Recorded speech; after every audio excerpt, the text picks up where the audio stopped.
तो देखिए होते हैं। उसी प्रकार शरीर के अंग के नाम भी अलग अलग हैं। जिस प्रकार जड़, तना, डाल, पत्ता, फूल आदि के संयुक्त रूप को वृक्ष कहते हैं। तो और उस वृक्ष को भी उसकी विशेषताओं के आधार पर आम, नीम, बट, पीपल, अमरूद आदि का वृक्ष कहते हैं। इसी प्रकार विभिन्न अंगों वाले मनुष्य का शरीर को विभिन्न नामों से पुकारते हैं। तो देखिए यहाँ आई है कि हम और अगर अलग अलग गिने कि आँख, नाक, कान, मुँह, तो सबका जो समूह है और वो मनुष्य है। जैसे अभी पेड़ का उदाहरण दिया है, पत्ते, तना और सब, उनमें भी फिर वृक्ष अलग अलग हैं। कोई नीम है, आम है, पीपल है। तो मैं शब्द का अर्थ आत्मा। यदि कोई व्यक्ति कहे कि मैं बहुत दुर्बल हो गया हूँ, तो यहाँ मैं का अर्थ है मेरा या मुझ, आत्मा का शरीर। परंतु यदि कोई व्यक्ति मृत्यु के समय यह कहे कि अच्छा मैं जा रहा हूँ, तो यहाँ मैं का अर्थ आत्मा है। तो देखिए मैं बहुत कमज़ोर हो गया, या मैं यहाँ से जा रहा हूँ, या मैं बीमार हूँ, तो ये संकेत जो आ रहा है, अब मैं इस समय वाणी से बोल रहा हूँ, तो वाणी अगर ये सारा संकेत आत्मा का है। जब शरीर में आत्मा नहीं रहती तो शरीर भी काम नहीं करता। तो इसलिए अगर मैं ये सब सोचूं तो मैं एक आत्मा हूँ। प्रत्येक प्राणी के शरीर में एक अद्भुत अदृश्य शक्ति छिपी रहती है, जिसे आत्मा कहते हैं। यह आत्मा ही इस शरीर को चला रहा है, इससे संपूर्ण कार्य कर रहा है। यह शरीर स्वयं कुछ भी करने में असमर्थ है।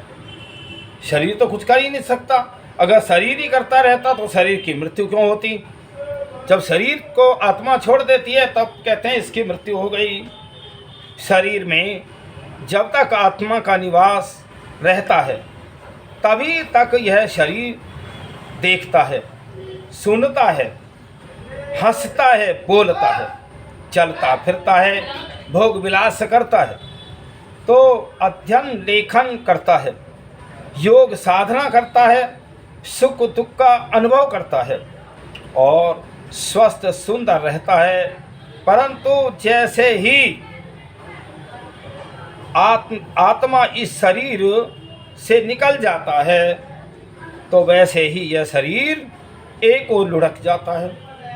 तो फिर शक्ति किसकी हुई शरीर में?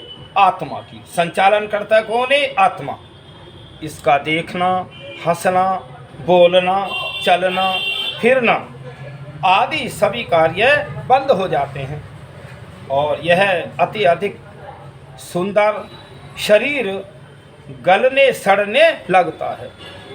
तो ये शरीर भी, इसमें अगर मृत्यु के बाद में इसे 4 दिन भी रख लें तो इसमें से बदबू हो जाएगी। यदि शरीर अकेला होता या इसमें आत्मा की कोई सत्ता न होती तो यह शरीर इस प्रकार निष्क्रिय क्यों हो जाया करता? मृत्यु के बाद शरीर तो पहले जैसा रहता है, परंतु संसार के सभी चिकित्सक एवं वैज्ञानिक मिलकर भी उसे जीवित नहीं कर सकते। न आज तक कर सके हैं और न भविष्य में कभी कर सकेंगे। यह शाश्वत सत्य है। जीवन नियम मानव के हाथ या अधिकार से बाहर है। इस प्रकार इस शरीर के अंदर कोई ऐसी शक्ति विद्वान रहती है जो परमात्मा की आज्ञा से इस शरीर में धारण करती है और तथा उसकी आज्ञा से इस शरीर को छोड़ देती है। यह शक्ति ही आत्मा है और यह आत्मा ही मैं हूँ। अतः मैं कौन हूँ? इस प्रश्न का उत्तर है मैं आत्मा हूँ जो शरीर में रहता हूँ। हम यह मान लेना भी आवश्यक है कि आत्मा कैसा है और कहाँ रहता है। अभी थोड़ा बड़ा चल। तो देखिए, अब प्रश्न आता है कि वो आत्मा कैसा है, कहाँ रहता है और क्या करता है। तो जब शरीर ज्ञात हो गया कि मैं आत्मा हूँ, तो यह प्रश्न उत्पन्न होता है कि मैं कैसा हूँ, अर्थात आत्मा का स्वरूप कैसा है। वेद तथा वेदानुकूल धर्म ग्रंथों में आत्मा के स्वरूप का वर्णन विस्तार पूर्वक विद्वान है, जो यह संक्षेप में प्रस्तुत है कि डॉक्टर वेद प्रकाश की पुस्तक में साभार अद्भुत है। जीव का स्वरूप जीव के विषय में संशय रहित ज्ञान की अत्यंत आवश्यकता है। तो जीव के विषय में ऐसा जानना चाहिए कि जीव भी एक वस्तु का द्रव्य है। जैसे भूमि, जल आदि द्रव्य हैं, वैसे ही जीव भी एक द्रव्य है। और जीव के लक्षण इस प्रकार से हैं। देखिए, द्रव्य कुछ तो होते हैं जो आँखों से दिखाई देते हैं, लेकिन यहाँ निराकार जीव को भी द्रव्य के रूप में कहा है। द्रव्य के माने अगर द्रव्य न होता तो इसकी गिनती कैसे होती, फिर इसकी गणना कैसे होती। तो जीव सत है, उसका कभी नाश नहीं होता। इस जीवात्मा में दो गुण हैं, सत और चेतन। इसका स्वभाव तो सत्य है और चेतन है, लेकिन कहीं सत्य स्वभाव हमारी संगति के कारण बदल जाता है। तो यह सत्तात्मक पदार्थ है, चित्त है, चेतन है, अर्थात ज्ञानवान वस्तु है, अनादि है और इसकी कभी उत्पत्ति नहीं होती। जीवात्मा कभी उत्पन्न नहीं हुआ, न ईश्वर उत्पन्न हुआ, और ये प्रकृति बीज रूप में रहती है, परमात्मा बीज रूप से फिर उत्पन्न संसार करता है। इच्छा से युक्त है, जिस वस्तु को हितकारी समझता है उसको लेने की इच्छा करता है। एक देशी है, एक स्थान पर रहता है। ईश्वर की भांति सर्वव्यापक भी नहीं है और अल्पीयच है। देखिए, ईश्वर तो सर्वव्यापक, सारे संसार के एक कण में व्यापक है। वो जो है सर्वत्र व्यापक है। जीवात्मा एक देशी है। जीवात्मा का ज्ञान अल्पीयच है, परमपिता परमात्मा का ज्ञान सर्वव्यापक है। वो सब कुछ जानता है, उसके काम में कभी कोई भी वो घटा बढ़ी नहीं होती। तो मैं ये बताना चाहता हूँ, थोड़ा कर्म करने में स्वतंत्र है, अर्थात अच्छे बुरे कर्म करने में स्वतंत्र है, और उन कर्मों के फल भोगने में ईश्वर के अधीन है। जीवात्मा कर्म तो स्वतंत्रता से करता है, लेकिन फल जो परमात्मा देता है। अच्छे कर्म का अच्छा फल और गलत करोगे उसका दंड रूप में फल मिलेगा।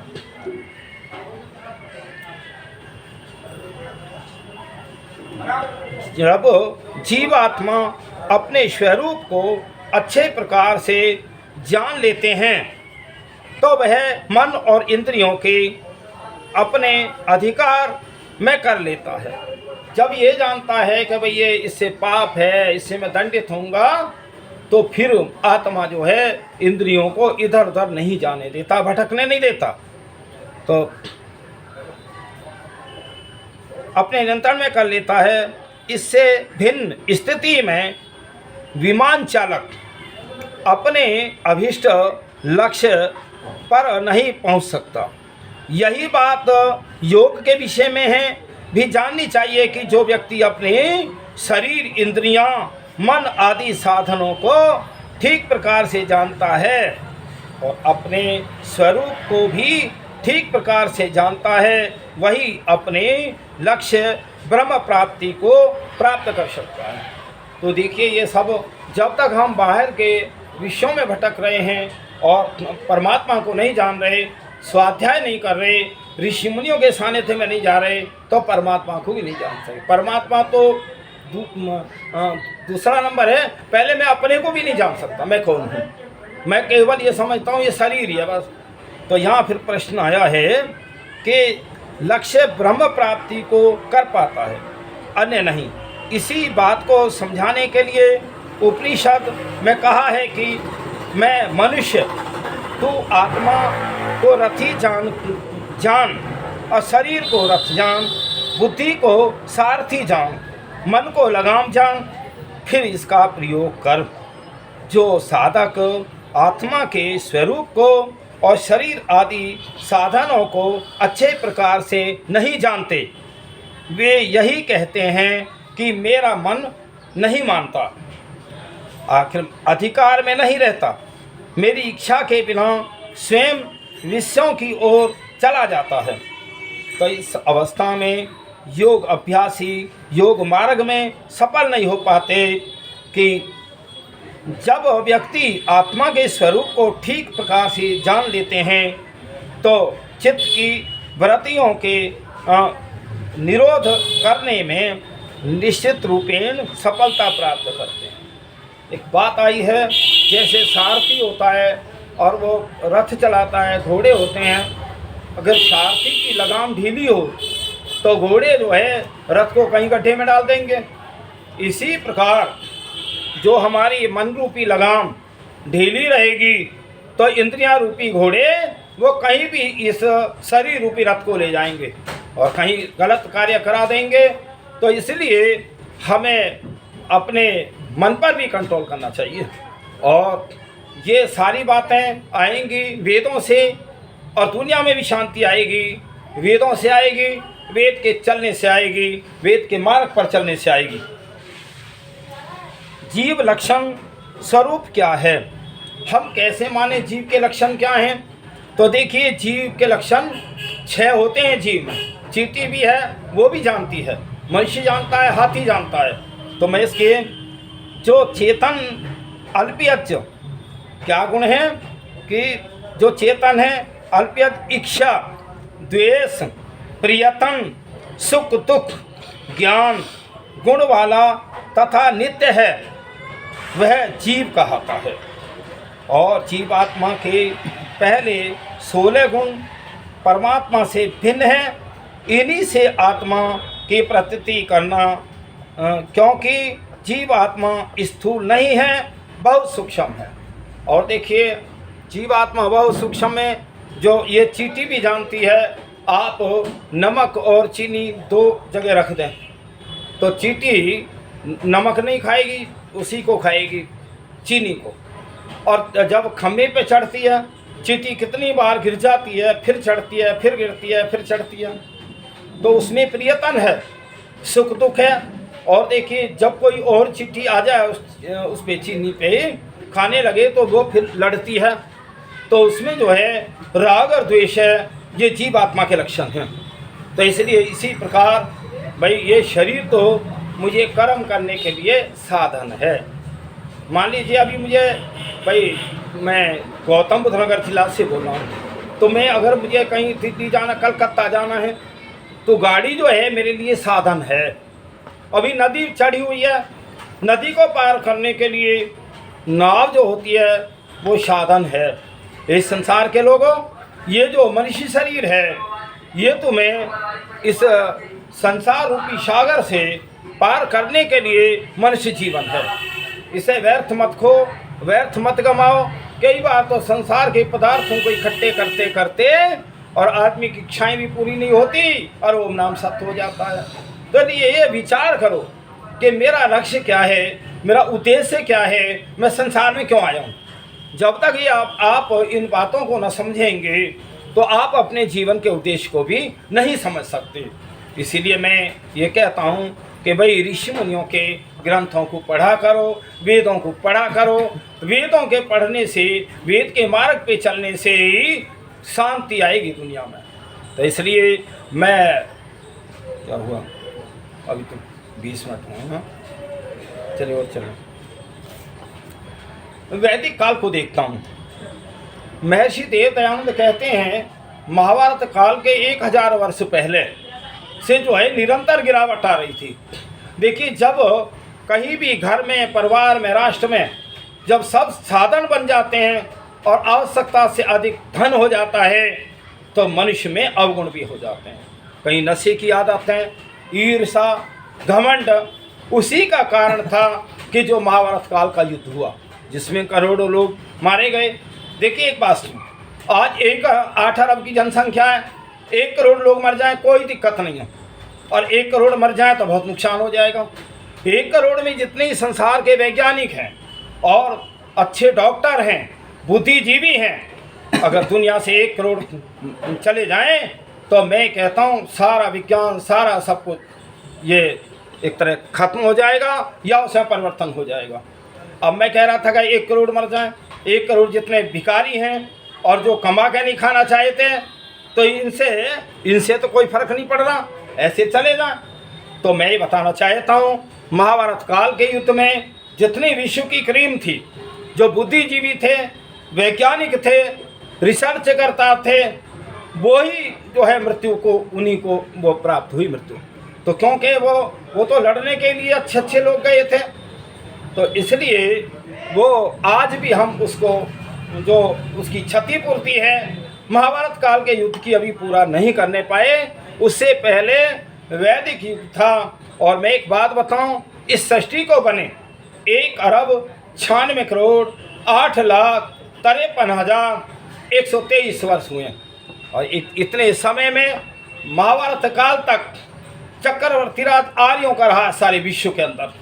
और वो आर्य भाई, आर्य तो किसी से लड़ाई झगड़ा तो नहीं करना चाहते, बुद्धि से काम लेते हैं, सबकी भलाई चाहते हैं, सबका उपकार करना चाहते हैं। तो इसलिए अगर सब ऐसी भावनाएं बना लें, आप खूब राज करो, कोई भी करो, लेकिन जनता का भला होना चाहिए। राजा जो होता है वो एक पिता समान होता है, जो जनता होती है, जो आम होते हैं, वो पुत्र के समान होते हैं। राजा के लिए जितने ये हैं आम लोग, वो पुत्र के समान हैं, और जो हम लोग हैं राजा पिता समान होता है। तो इसलिए भाई जो पिता समान होके सारे संसार के लिए एक विचार, एक वो बनाए तो ये युद्धों की जरूरत नहीं है। ऐसे तो परम पिता परमात्मा वही हमारा राजा है, वही हमारा गुरु है, वही हमारा पिता है, वही हमारा सब कुछ है।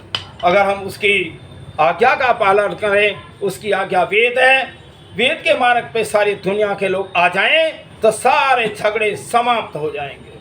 और चलें नहीं तो इसलिए संसार के लोगों, आप वेदों की तरफ लौटो। मैं ये नहीं कह रहा, तो आप वो देख लें जो पिछले इतिहास रहे हैं, उन इतिहासों में कहाँ कहाँ जो आर्यों के राज रहे हैं और कितने वर्षों तक रहे हैं, दुनिया बहुत शांति में। अच्छा, एक जब हम राम को याद करते हैं और दिन निकलते राम राम जी राम राम जी राम राम जी करते हैं, मैंने कहा भैया ये राम राम शब्द अभिवादन शब्द सृष्टि के अनादिकाल का नहीं है। अनादिकाल में तो सब लोग नमस्ते करते थे, नमस्ते का अभिवादन शब्द है, मैं आपका सम्मान करता हूँ। तुमने कहा जी मैं भी सम्मान कर रहा हूँ। तो फिर भी मैं एक बात बताना चाहता हूँ, हम उस राम जैसी महान आत्माओं को क्यों याद करते हैं? उनके फोटो हर घर घर में, राम का जन्म मनाते हैं, सब कुछ मनाते हैं। एक राम के राज्य में ताले नहीं लगते थे, राम के राज्य में किसी विधवा स्त्री का रुदन नहीं था, राम के राज्य में शराब अंडे मांस नहीं बिकता था, और राम के राज्य में कोई चोर नहीं था, राम के राज्य में कोई भी ऐसा घर परिवार नहीं था जो यज्ञ न होता हो। तो इसलिए उस समय राम के राज्य में कोई रोगी नहीं था, राम के राज्य में कोई बीमार नहीं होता था, और कोई चोर भी नहीं था, इसलिए ताले भी नहीं लगते थे।